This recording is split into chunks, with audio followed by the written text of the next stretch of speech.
Shalom, salam sejahtera untuk kita semua. Bacaan harian untuk Bakti Wanita Advent Seuni Indonesia Kawasan Barat tahun 2025 diambil dari buku Hinus My Name. Dia tahu namaku. Kamis, 17 April dengan judul Biarkan Aku Selalu Mendengar Suaramu, Tuhan.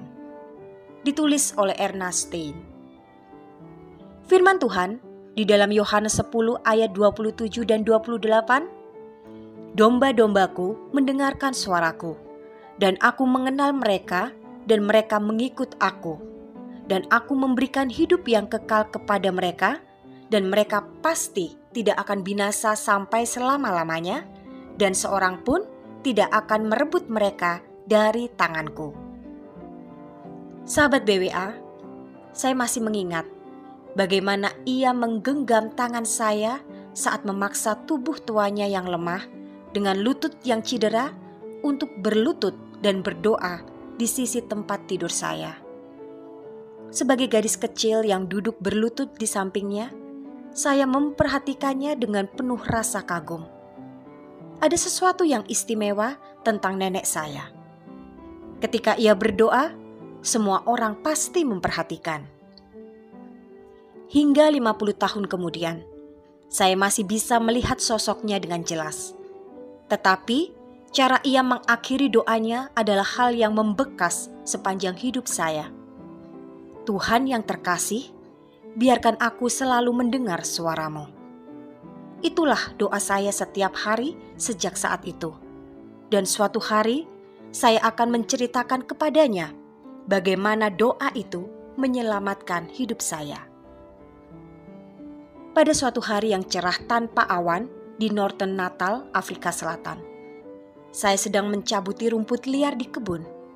Sementara putri saya yang berusia 2 tahun sibuk membangun istana pasir di sebelah saya.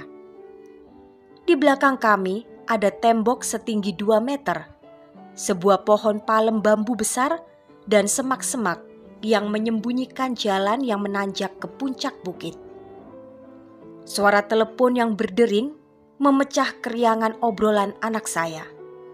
Itu adalah telepon rumah kami. Waktu itu belum ada ponsel. Saya mencoba mengabaikannya, tetapi telepon itu terus berdering.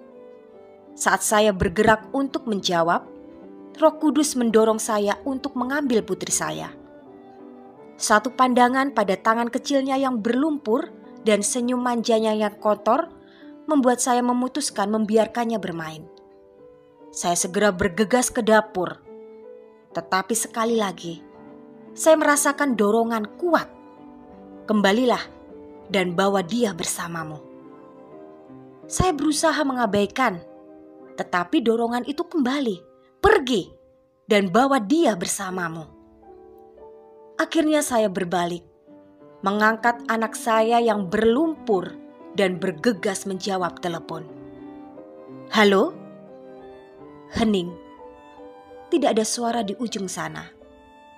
Saya menelepon suami saya, berpikir mungkin ia menelepon, tetapi asistennya berkata ia sedang rapat. Hingga hari ini, saya masih tidak tahu siapa yang menelepon. Atau mungkinkah saya tahu? Saya tidak akan pernah melupakan apa yang saya lihat ketika kembali ke kebun. Dengan perasaan takut yang tak terlukiskan, saya dapat melihat hingga puncak bukit karena tembok setinggi 2 meter itu kini tergeletak hancur di tanah. Di atasnya sebuah mobil putih berhenti tepat di tempat saya dan putri saya tadi berada hanya beberapa saat sebelumnya. Kap mobilnya hancur terbuka. Terima kasih Yesus atas kesetiaan-Mu dalam menjawab doa kami. Biarlah kami selalu mendengar suara-Mu, Tuhan, dan jika kami lambat untuk percaya dan taat, tolong doronglah kami ke arah yang benar. Aku mengasihi-Mu Tuhan. Selamat beraktivitas, kiranya Tuhan memberkati kita semua sepanjang hari ini.